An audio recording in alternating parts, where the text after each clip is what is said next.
Well, it's a good morning from the studios of Radio FM 88 here in Australia. And as a consequence, we're going live through Facebook, YouTube on Radio FM 88 Australia and on Radio FM 88 Aussie on X. Afterwards, you can watch the show on Spotify, iHeartRadio, Apple and Amazon. Without further ado, I'm going to hand it straight across to my co-host and colleague, Elise, from the area of Cape Canaveral in Florida. And it's a good morning to you. It's a good evening to you. Good morning, good evening, wherever you're listening from. Thank you for being here. I have the honor of having Samuel Chong with us today. I'm very excited to talk to him after reading 90% of the book. I tried to go as fast as I could. And so I'm very excited, Samuel, to have you here. We are going to talk about I'm going to call it the Golden Planet, and it was a abduction to the Golden Planet, but it's called something else. And I'll let you say the name because it's an interesting name. So Samuel, welcome. Thank you for being here, and tell us all about you. Yes, I'm a lawyer in California, and I've been a certified court interpreter as a Chinese translator in Los Angeles for over 20 years. I was born in Beijing, China, but I have the fascination of the unknown to learn more about the paranormal activities, as well as near-death experiences and reincarnation, which led me into researching the stories of ET contactees, which led me to this book, also known as the Thiaoouba Prophecy. Okay, Thiaoouba. I'm going to write it down. Okay, excellent. So tell us, how did you get connected to this amazing book? You know, I always wondered about who built the Great Pyramid of Egypt and how it was built, what really happens in the Bermuda Triangle, in which reportedly many ships and planes vanish or gone missing when they're close to that area. There are also stories about people who hike in the national parks in the US who just gone vanish, as reported by David Paulides. I also hear stories about reincarnation, about people who have near-death experiences. And I wanted to learn more about those kind of events and knowledge. I don't think that anyone on Earth would be able to really give us the right answer. So I was looking for extraterrestrial information or contacts. So I did research on books written by ET contactees, hoping that the ETs can give us the right answers. And I found this book, Abduction to the Next Planet, or the Golden Planet. Oh, okay. All right. Excellent. And so how did you get connected to the author to kind of now go on shows and talk about the book instead of the author, being the one, talking about the book? So what's the connection? As I was reading the book, in the very beginning, I thought it's just another story, maybe a science fiction. But when I read the chapter on who was Christ, it really shocked me because everything within the book can be verified, especially about the tomb in Japan, the tomb of Jesus in Japan. So I wanted to find out more because the author in the postscript says that there are more incredible things that he learned from the ETs, but could not write in the book. And I wanted to know what else he knew, but couldn't write in the book. So I tracked him down. He was living in Vietnam at that time. I visited him and tried to find out additional information, but he refused to give me the insights. But then he asked me to get the book published in China. Later, I learned that if I do that, he would be willing to tell me that one thing he was not allowed to write in the book. So that after I got a book published in China and Taiwan, which became a bestseller in both countries, he invited me to visit there again to meet him in person. And he told me that one thing that really shocked me.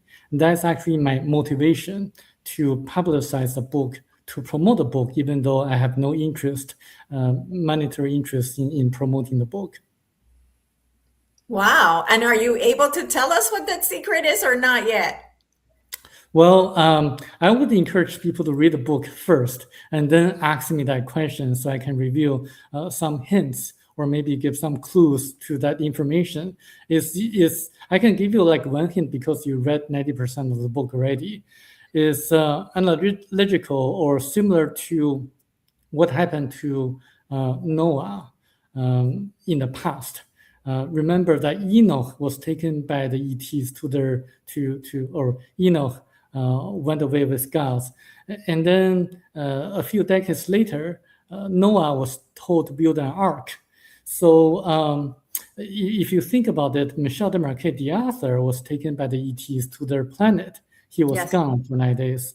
And then like you can imagine, you can imagine what's going to happen a few decades later. But the future depends on us, our actions. We can really make the future as great as possible, but also catastrophes may also happen if we don't follow the right path. Yeah. Okay. All right. Well, this is my second time reading the book. I read your book after I saw you at Journey to Truth podcast. And I read the book back then, but that was all back. So I had forgotten really most of it.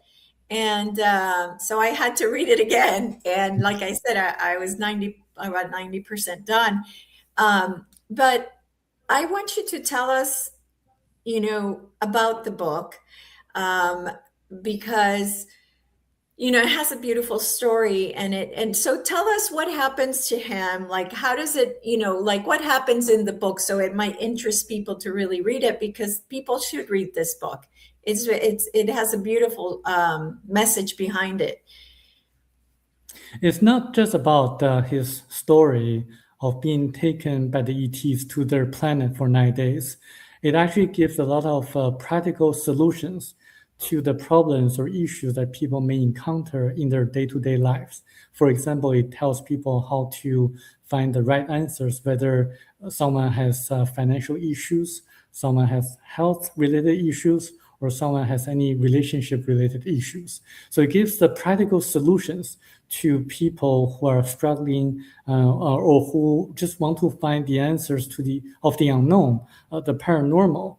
It tells the history of mankind on Earth. It tells who really built the Great Pyramid, how it was built, and for what purposes. It reveals the issues related to the different political structures on Earth, whether it's a dictatorship or authoritarian regime, or if it's a two-party system.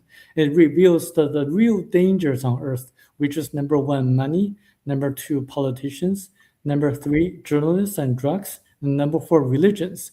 And it also tells the people that China may be leading the Americans or Australians ahead in learning about advanced ET knowledge, because the Americans are focusing on the ETs whose vehicles crashed in Roswell. If you think about that, if their spacecraft crashed, that indicates that their technologies are not so perfect compared to the ETs whose spacecraft never crashed or will never crash on Earth. The spacecrafts of the Thiaoubans of the Golden Planet, in which the author had the privilege of visiting there for 9 days and receiving advanced information, knowledge, and technologies. And the book has many details that would lead people into additional research and revelation and enlightenment. Yes, absolutely. And it's funny because you kind of tell people something that I wrote down, which, as you said, what are the biggest issues on the planet? And it's definitely not nuclear warheads or anything like that, right? It's what you mentioned, those 4 things. And so it's really, truly a beautiful book. But because we have still 1 hour to go into interview, I was hoping maybe you could just cover like what happens to him, like what's the story, so people so not only is it a beautiful message, but also it's an interesting story as well, and of how he describes the ETs that are around him, the aura description about the auras and the halos and all that stuff. So if if you can just tell us a little bit about just the whole story of him and how he gets abducted and what happens to him. So what happened was that back in June 1987, he was sleeping in Cairns, Queensland, Australia. He was a landscaper and he slept very tight normally. But that one night, he woke up suddenly in the middle of the night. And then he didn't know why, but he wrote a note to his wife saying that he'll be gone for 10 days and there's absolutely no need to worry about him. And he walks outside of his house. He was lifted up to the middle of the air where he saw a beautiful, tall being, which is an ET, a female form, with really, really kind of attractive, having an attractive look, and who told him that they were going to have a trip together to their planet. And then he had no choice but to follow her instructions of going inside of spacecraft, in which he was disinfected using yellow light and blue light, which I later found out indeed to have antibacterial, antiviral effects, as proven by Harvard Medical School in a research study. But that paper was published many years after the author Michelle was abducted or taken by the ETs, or having disinfected by the ETs. And on their way, they stopped at a different planet that was in the aftermath of a Holocaust, a nuclear Holocaust. And he was told what happened to the planet because they had political issues in which nuclear war broke out and kind of decimated the entire population on that planet. And he saw a lot of people being deformed from the effects of radiation. And then the ETs collected the soil samples to test the radiation levels. And he saw the people on that planet pray to them and in order to thank them and seeing them as gods or goddesses. And he was having this kind of very unique feeling that the people on that planet saw the ETs as gods in their eyes. And then they went on to their journey and to the planet Thiaoouba, which is a golden planet. He calls that planet the golden planet because he saw a golden mist surrounding the planets as they approached or towards the landing on that planet. The people there are extremely beautiful and compassionate and loving people. He didn't feel any he didn't feel any threat or any unease. He felt love and compassion. And in fact, when one of the Thiaoubans, the ETs, put their hand on his shoulder, he felt kind of fluid vibrational feeling that caused him to like that kind of feeling. And he later discovered this one thing, that the people on that planet all look like in their 30s. He learned that they don't age at all. They can live forever because they can generate and regenerate their body tissues and cells. So they're always happy, just like receiving good news every second. They don't have any money on the planet because no one took advantage of each other, because they don't need any money. There's no government, and they don't need to have any fences or security cameras because people just don't do harm to others. They communicate through telepathy, and they look like Caucasians. They have blonde hair, they have blue eyes, but they are hermaphrodites, meaning that they have both male and female sexual organs. And they speak all the languages you can think of because they can kind of get information and knowledge from each other, or download information and knowledge from each other. They can levitate. They can perform all the miracles as performed by Christ, as documented in the Bible. So that means they can heal all the diseases you can think of. In fact, they can create an adult human being in 24 hours. They tell Michelle, the author, that human beings not just have the physical body, they also have the astral body. What happens is that when everything was created, everything was actually created by cosmic X or cosmic forces. And then, for example, when one cosmic egg is projected onto Earth, it actually split into 3 parts that became like helix. And then they split into additional parts to become like the 7 chakras that a lot of people talk about. And then the chakras form the auras that some people can see, like Barbara Brennan, a former NASA scientist, or Judith Collins, an aura reader in Sydney, Australia. Some people have the gift to see the colors of auras. And then from the auras, physical bodies are formed. So when you want to really heal a person from disease, the best way is to remedy or heal the energy fields, the human energy fields, or the auras. That way you can actually improve the physical body or the physical health of a person. If you just take the conventional drugs or Western medicine, then you treat the symptoms, not the root causes.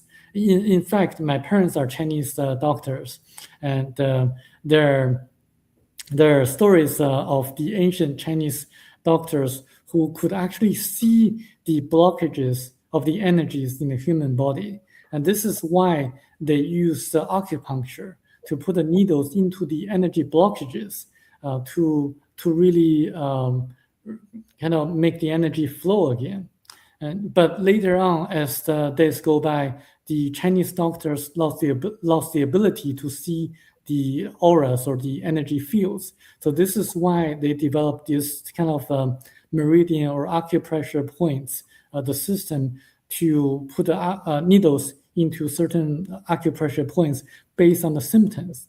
And similarly, the Chinese herbal medicines also tend to remedy the vibrational frequencies or the human energy fields, because each herb has its own vibrational frequency. When you boil the herbs into water to make the tea, you're actually passing down the vibrational frequencies of the medicinal herbs into water. In that sense, the tea becomes a carrier of the healing vibrational frequencies of different vibrational or medicinal herbs. And so the Chinese herbal teas are more effective than the tablets or capsules. If you want to take Chinese medicine, my parents can prove that because they developed something for diabetes. And then according to them, when they drink the herbal tea from the medicines, the same kind of medicines, patients normally have better results or effects from drinking the tea than taking the tablets or capsules, because the water becomes a carrier of the vibrational energies or frequencies. And some people can see auras, and some people can also see halos, like the ancient or some of the painters in the past. So this is why when you see the paintings of saints or Buddhas in the Eastern culture, you'll frequently see the halos drawn by the painters. The people who devoted their life for the interests of others normally have the halos because they're more altruistic, focusing on the spiritual side of their lives.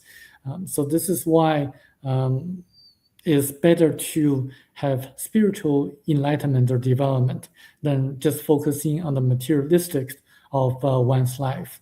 And in fact, I can prove that because I study reincarnation and near-death experiences. People who have near-death experiences, when they come back, they always tell that they should have cared more about their loved ones, their parents, their spouse, or their children. No one ever talked about the missed opportunity of investing in a share or in a stock or Yes. in a property. No one talked about that because we don't take away material wealth when we pass, when we die. I mean, if you think about it, Napoleon conquered a vast territory of land when he was alive. But when he died, he couldn't take away any of the material wealth that he accumulated. Similarly, we should not focus on the material wealth when we are alive. We don't have to envy about the super wealthy like Bill Gates or Jeff Bezos or Warren Buffett. In fact, we should focus on the inner spiritual development, follow the teachings of Christ or other spiritual masters like the Buddha. In fact, I strongly believe that we should follow the teachings of Christ. But on the other hand, we should not follow specific religion because religions tend to serve their own purpose. And the book talks about that at length. Yes. Yes. Yeah. And the other thing, before you move on to all the other stuff that's in the book, when he's talking about auras, he does talk about how when you dress, when you wear the colors that complement how you feel. So it really matters when you're wearing clothing, what color you pick, because it can create a really good day for you or a bad day for you, because it's not at odds. If the color is making you feel good, then wonderful. But if you pick colors that go against what you're feeling, then it creates for more not a balanced day, right? So I wanted to bring that up because I thought it was important for people to know that it does matter what you wear. It's important to really use your intuition and really ask your higher self, like, what should I wear? Obviously, if you can see your aura, even better, you know what color to wear. But so go ahead. I just wanted to bring that up so people knew about that. Yes, indeed. The colors are different forms of vibrational frequencies, and colors affect people's mood or the energy fields. And the book actually talks about the effects of colors on people's auras, and I get validation from aura readers such as Judith Collins in Sydney, Australia, and also other people who are able to see the colors of auras. And in fact, in the 1920s, chromotherapy or color therapy was extremely popular in the US until the FDA cracked down on that kind of therapy after the antibiotics were discovered or commercialized, because color therapy was so effective that they can heal and treat all the different diseases you can think of at that time. And in fact, there are different books on chromotherapy or color therapy. There's one book titled Let There Be Light and by Mr. Dinsha. And that book specifically focuses on different diseases and different colors that can heal the different issues or symptoms. And so I think that when you incorporate the different colors of clothes that you wear into your day-to-day life, and also the different colors in your rooms, you can actually make yourself a little bit more healthy than before. In fact, there are specific peer-reviewed studies on the effects of colors. For example, there's a study on the effects of green color, the color green, for people who have migraines or headaches. And it's so effective. The green lights, LED lights, are so effective that after the experiment, the participant wanted to get the green LED lights for free because they wanted to bring the lights home so they can treat their migraine, the issues of their migraines. And there are also other studies on the effects of pink color, which calms people and also reduces muscle strength by about 30%. And similarly, the color red energizes people. By the way, there's a story I want to share to you, is that pink, the color pink, reduces muscle strength by 30%. And there is a coach, football coach, in the University of in one of the universities in the U.S. I won't name it because it may embarrass a lot. So that coach knew about this, so he painted the locker rooms of the visiting teams into pink color, and he never lost the home game. So you can think knowledge is power. If you know this, you can take advantage of that. That's a great story. Yes. I love that. I love that. That is great. That is awesome. In the book, he also talks about how the ETs are a lot taller, right? Aren't they like super tall? I don't know centimeters, and he describes them in centimeters, but I'm assuming that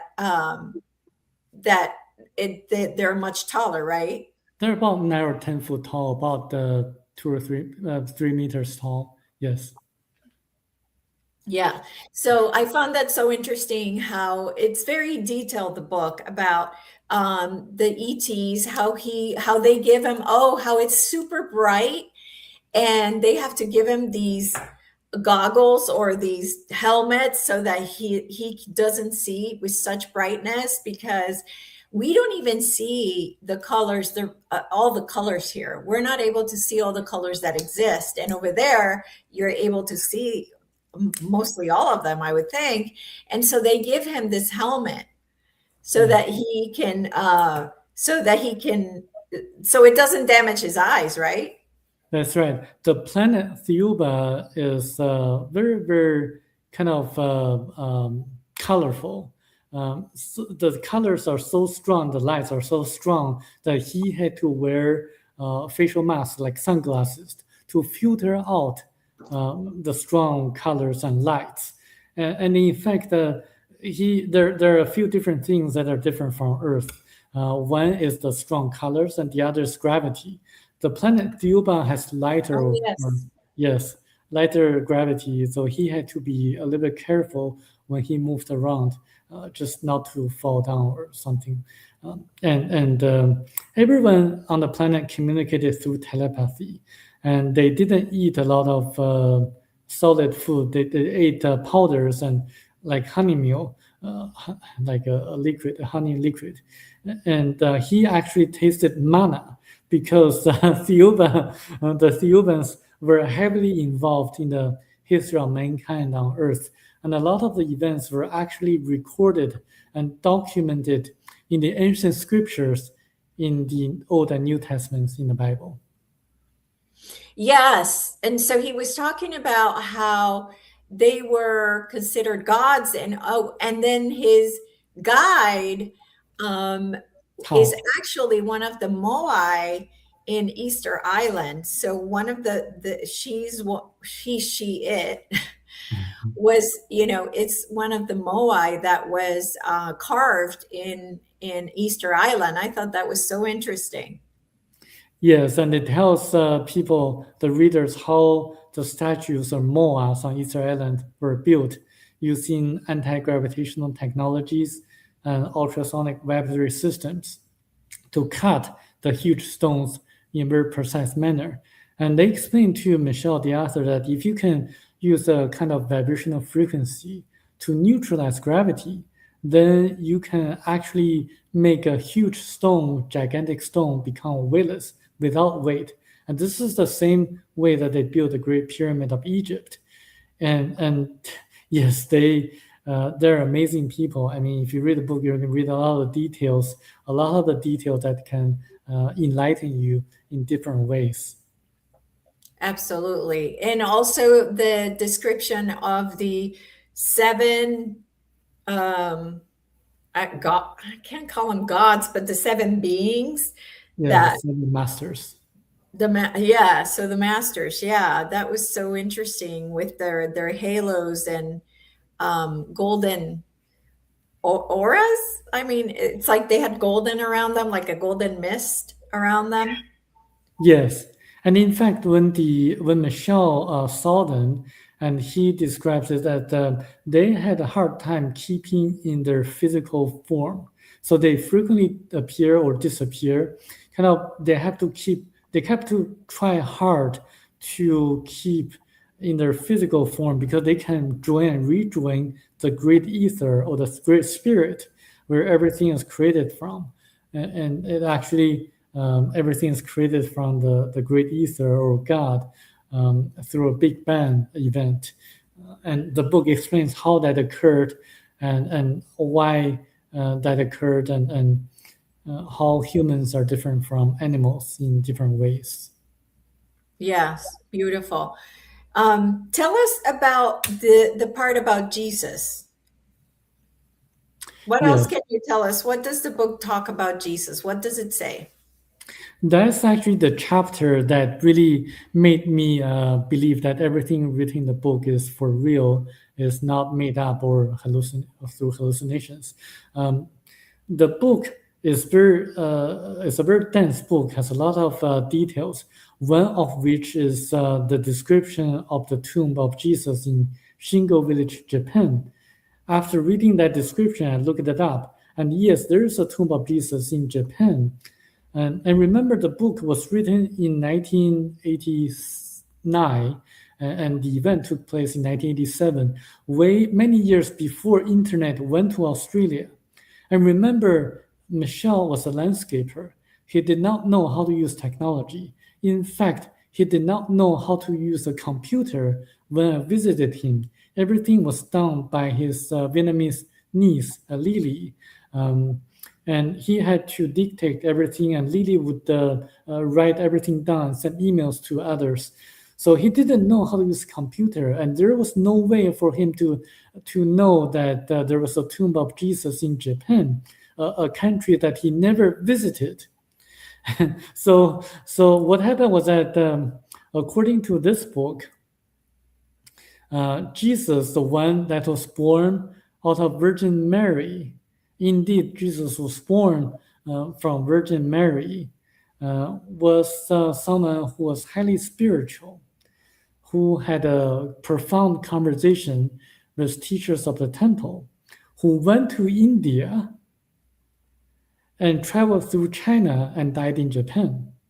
So that's the Jesus as written in the Bible before the age of 15, before he began preaching. But the figure who preached about spirituality and love is actually a different entity who was able to perform miracles just to convince people that he was someone whose teachings were to be believed. And in fact, Christ taught about spirituality, about love, about reincarnation. And in fact, the reason that he died on the cross and then resurrected 3 days after was just to show people that there's life after death and there's reincarnation. But the one who was born out of Virgin Mary was the one who could not perform miracles. This is why in the Bible there's no record of Jesus performing any miracles before he began preaching. And this is the one who died in Japan, who lived a long life and had 3 daughters. And in fact, there's a PhD called Dr. Tom Chako, who visited Shingo Village, Japan, and found out that the people in Shingo Village sing a song that sounded like the ancient Hebrew language. And there's a description of the life of Jesus according to the perceptions of the local people in Japan. And so I find that to be very interesting because the book also details how King Herod killed 2,606 babies. and what the Star of Bethlehem was, and how that came to be about. That was actually one of the vehicles of the ETs who were guiding the people at that time. Okay, so you're saying there were two different beings that um, that were confused, not confused, but that really what the Bible is showing is the life of two different people.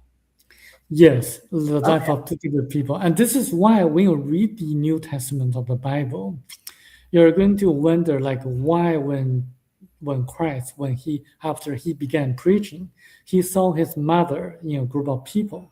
He did not call his mother mother. He called his mother woman. So that is one of the clues that I find out. I found out to be uh, something that people should look into. Oh yeah, that's a good point. That's a really good point. Wow. So that's very interesting.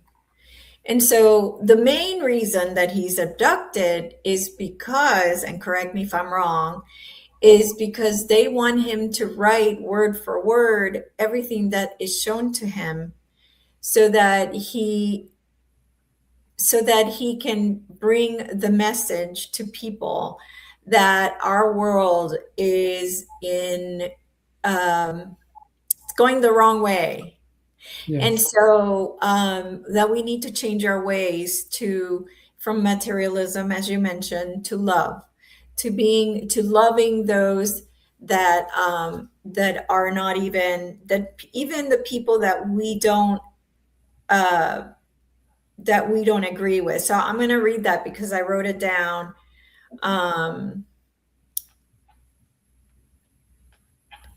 So the solution depends on love, not money. It requires that people rise above hate, resentment, jealousy, and envy, and that each person, whether he be street sweeper or community leader, puts his neighbor before himself, offering his hand whenever it's needed.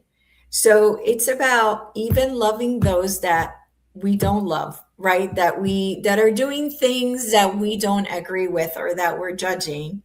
And so it's about really just helping each other, no matter whether we think they're good people or bad people, because at the end of the day, each one of us has that God spark in them. exactly. Absolutely. Yes. As Christ taught us, it is very easy to love someone who praises you, like, but it's very difficult to love your enemy. So, what's really important is to love your enemies, the people who don't like you Yep. or who you don't like, because it's more challenging. And the more challenging the issue is, the more you can learn in your life. And this is actually something that I learned through my personal journeys as well. For example, just to give you an analogy, if you are always learning 1 plus 1 equals 2, a basic mathematical problem, then you are not going to learn much.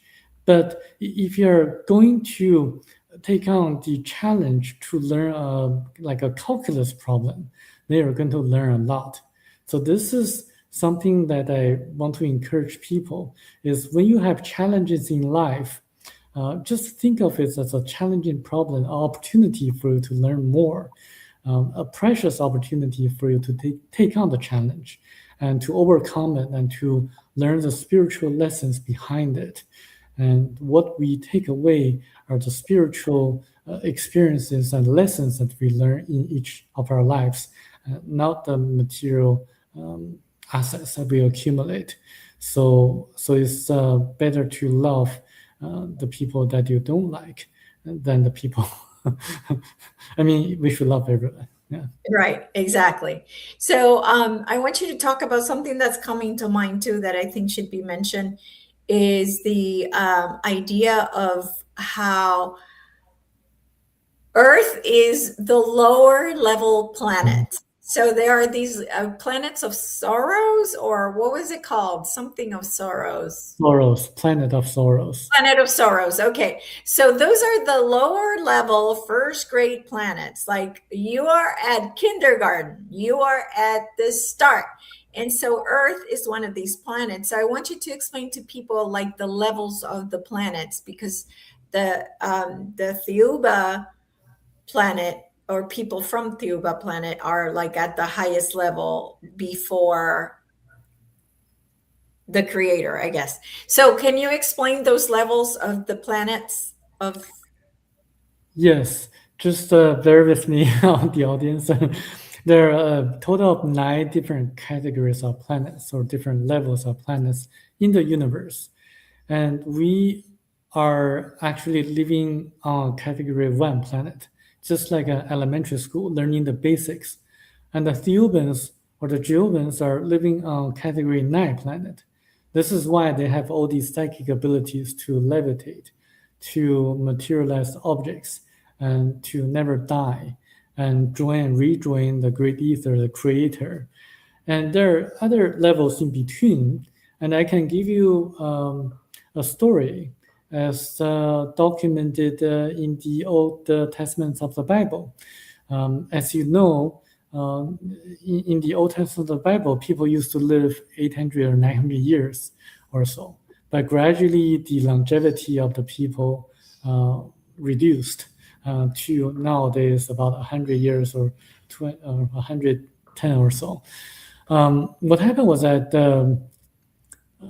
the yellows, the Chinese, the yellows, and the blacks, the people, the aboriginals in Australia and the people in Africa, they originally came from category 1 planet. So were the Caucasians and the ancestors of the Polynesians, but not the Hebrews. The Hebrews came here accidentally because their spacecraft crashed in what's now today's southern Russia. And because of the weather, it was very cold. They migrated south to the Middle East, where Israel is nowadays. And they encountered the locals who wanted to rape their women. So they had to defend themselves. So they had conflicts with the locals from the very, very beginning. They were highly spiritual because they came from a different category of planet. So this is why they lived longer lives before. And this is why, if you look at today, even though the Jewish people only account for about 0.2% of world population, but 22% all the Nobel Prize winners are Jewish people. So they are kind of smart and intelligent, and they have the tradition of following the scriptures, and they didn't marry outside of their blood. Some of them marry out nowadays, but traditionally the Orthodox Jews, they don't marry out.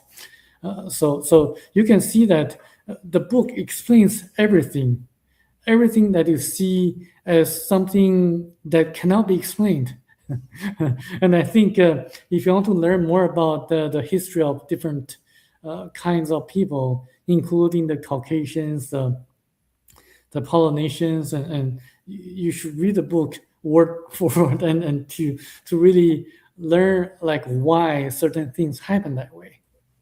Yeah, the different races. I always question, why do we have, it's impossible that white people came from black people, or that black people or Asians came from, like if Adam and Eve were, let's say, white, how do we have blacks? How do we have Chinese? So I always knew it had to be something else other than, what we see. But something else that I wanted you to talk about is the story of Lemuria. So I want you to tell us, what does the book say about Lemuria and at Atlantis as well? So that story kind of interweaves in there. So before I talk about Lemuria, I want to bring out the story of Adam and Eve that you mentioned. Okay. The Bible actually has a lot of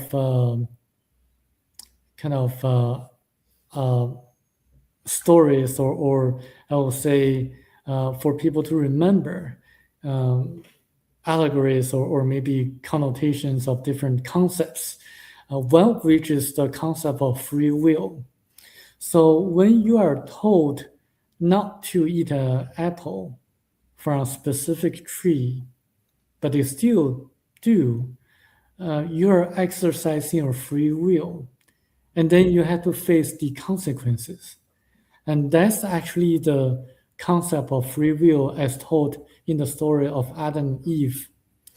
The story of Adam and Eve may not necessarily a true story, but it may be something that just to tell a specific concept of free will.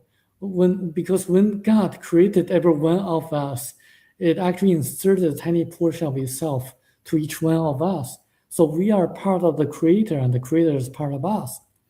And by that, we also have the free will, in which the Bible stories kind of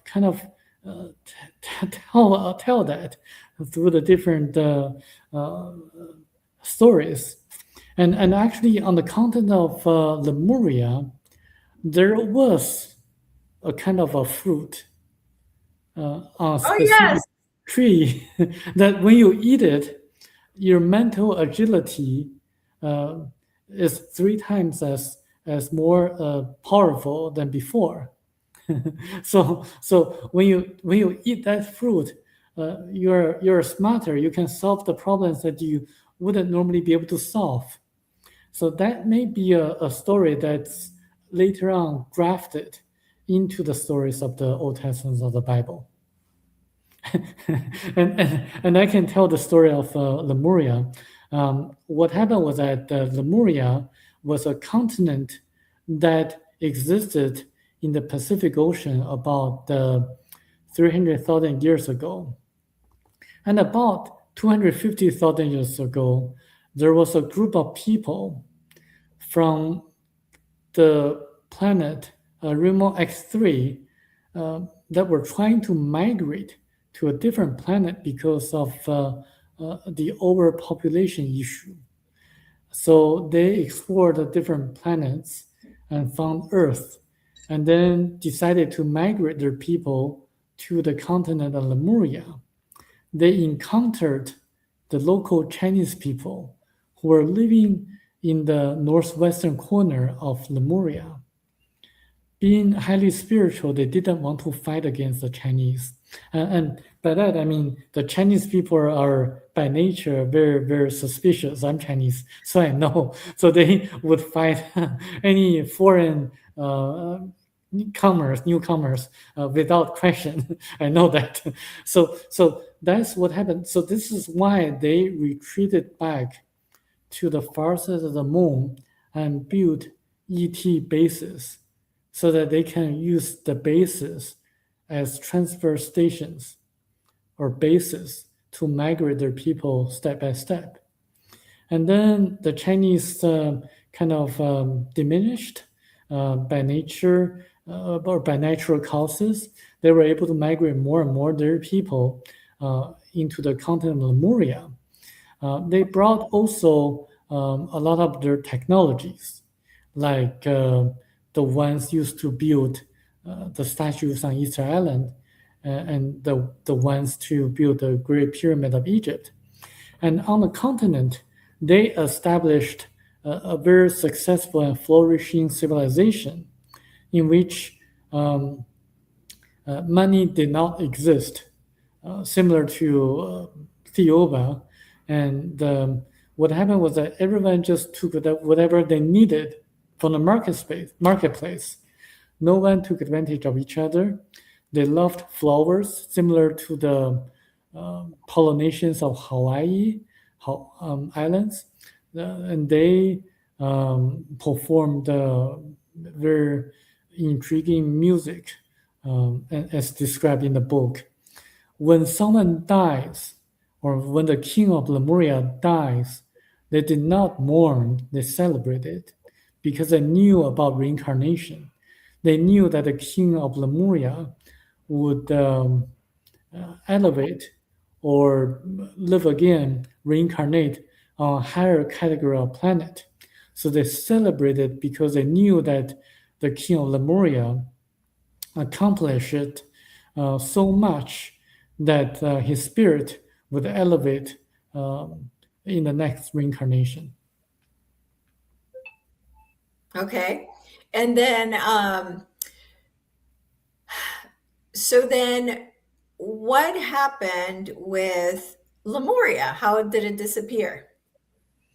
What happened was that they had a very successful civilization, but they didn't really, they were not able to know when an earthquake struck. What happened was that Lemuria, that continent, was actually on geologically on gaseous belts. So when an earthquake occurred, the natural gas from the gaseous belts came out, causing a lot of volcanic activities and turmoils, and the entire continent sunk into the ocean almost overnight, about 14,500 years ago. Only the remaining islands, such as the Hawaiian Islands, Easter Islands, and the Polynesian Islands, were able to kind of exist nowadays. And similarly, a few hundred years later, the continent of Atlantis also sunk into the ocean as well. So that's what happened in the past, unfortunately. Yeah, and so in the book, he really goes into detail how it's happening. Like they have him there, and he's watching, and it's like in the book, it's very detailed how it all happens. So if that's something that's interesting to people, then definitely the book will be very interesting because it also covers that, and it also covers what happens with Atlantis as well. Now, is there anything else you can think of about the book that we haven't covered that you think people should know about? Yes, reincarnation, the purpose of life, and also time machine. The Michelle was actually taken by the ETs to see his past lives, and he saw briefly what he was in different past lives. Once he was a German mining worker who accidentally killed his wife and children, his wife, not children. And also once he was a Japanese goldsmith, once he was a beggar on street, once he was a queen on a different planet, ruling about a third of the entire planet. And what the ETs explained to him was that the different reincarnations that he had, or everyone else has, is similar to the different positions on a wheel. What goes up has to come down. That means that everyone has to experience the different roles and different lives in order to learn the different spiritual lessons. We are using our physical body as a tool to learn the spiritual lessons. Similarly, we are just like using our physical body as a tool to make a sculpture. We give up the physical body when we die, but we keep the spiritual lessons that we learn. So this is about reincarnation. So there's no use to really envy the super wealthy. I mean, the Chinese people, they're becoming more materialistic. They want to learn how to become the next Jeff Bezos or the next Bill Gates or Warren Buffett. but actually, a lot of the major important points in each one's lives are actually predetermined. But how to get to the different points depends on our free will. It's just like taking exam. The questions on the exam are pre-made, but how to respond to the questions depends on our own free will. We can ace the exam, we can have a perfect score on the exam, or we can fail the exam. It really depends on how we see or treat the exam or our own lives. I want to ace it, so I want to do the best. But some people just want to take or retake the exam, so it's the free will of the people. About the time machine, well, the book explains kind of in trying to encourage people to, or American scientists develop a time machine. Because when a planet is born, everything is recorded or documented in a psychosphere. So that rotates at 7 times the speed of light. So when you match the vibrational frequency of the psychosphere, you can actually access what some people would call the Akashic record, to access what happened in the past. And the book talks at length about how to do that, and how they did that, how they witnessed what happened when Lemuria sunk into the ocean almost overnight. So when people have challenges in their lives, the best way is to look inside for answers. For the kingdom of God is within you, because we are connected to the source, the creator, through a higher self. You can meditate, you can pray, you can just have a good night of sleep. That way you can connect to your higher self. And if the answers that you're looking for are good for spiritual development, they will be given to you. So meditate, pray, or sleep well. That's the best way to get answers when you're in a challenge. Absolutely. Okay, beautiful. Excellent. And the last question I wanted to ask you was about your visit with the author. What else did he tell you that's not in the book that you can divulge? That was just in conversation, not the secret that we're not supposed to know, but the other stuff that he told you. There are 12 families that run everything behind the scenes, that control everything that people see in the world today. And I try to get the names of the families, and Michelle says the Roman Catholic Church is one of them. And also the other thing is that there are 3 chambers beneath the Sphinx in Egypt. When we are ready spiritually, we can open the 3 chambers and everything will be known. It's very similar to what Edgar Cayce says about the Hall of Records. Yes. And also about the grace, in which the American government has been working with. The grace indeed put implants into about 150 people or so by the year 1995, just to monitor us. But there's no harm to the people who have the implants, because the grace are also people or ETs from category 1 planet. They are a dying species. They have been losing their immune system. They're trying to monitor to see how we respond to the same situation, because we have been losing our immune system since 1948, since we deployed or experimented with the atomic bomb. Wow. Okay. Very interesting. I know that the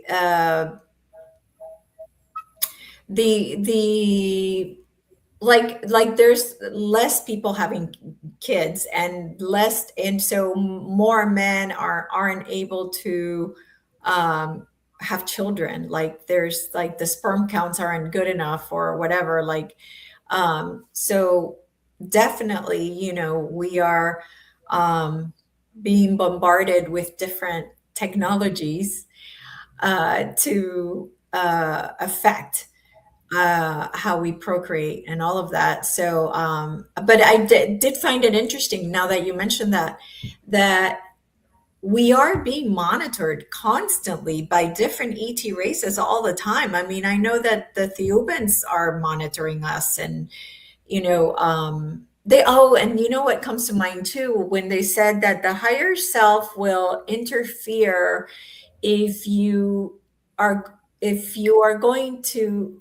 get into an accident of some kind and you're going to die, they will interfere if you're not supposed to die at that time. And I thought that was really interesting. Yes. And also the higher self will allow you to come back to life when it is for the interest of others, such as your family members that who need your care. And when you are in that kind of near-death experience, when you tell your higher self you want to come back to take care of your wife or your husband or your children, sometimes they will allow you to come back. And that's when they will be alive again after being pronounced dead clinically. But a lot of people don't want to come back after they have such experiences because it's a very blissful experience. Yeah, absolutely. Absolutely. Okay, well, is there anything else that you wanted to tell us before we go? I would say just I would encourage people to read the book because the book provides a lot of knowledge, because knowledge is power. If you have the knowledge, you know how to respond to the life challenges or other challenges. And I would strongly encourage people to read the book. I studied financial analysis, and reading this book has been my best investment in my entire life. And you can gain knowledge that's going to bring you a lot of wealth, spiritual wealth. Yeah, absolutely. Well, Samuel, I'm very honored and impressed that you've taken it upon yourself to really represent Michael or Michelle on this journey. Knowing that he's not here anymore, and so that's truly a humanitarian right there, because you're taking your time, and effort to get the word out. So thank you so much for being, an angel among us, and bringing forth, so this doesn't die, right? So the book doesn't die with him. And I'm very grateful for you for doing that. Thank you so much for being with us. Thank you. Yes. Thank you, everybody. Thank you for watching. We love you. Have a great week.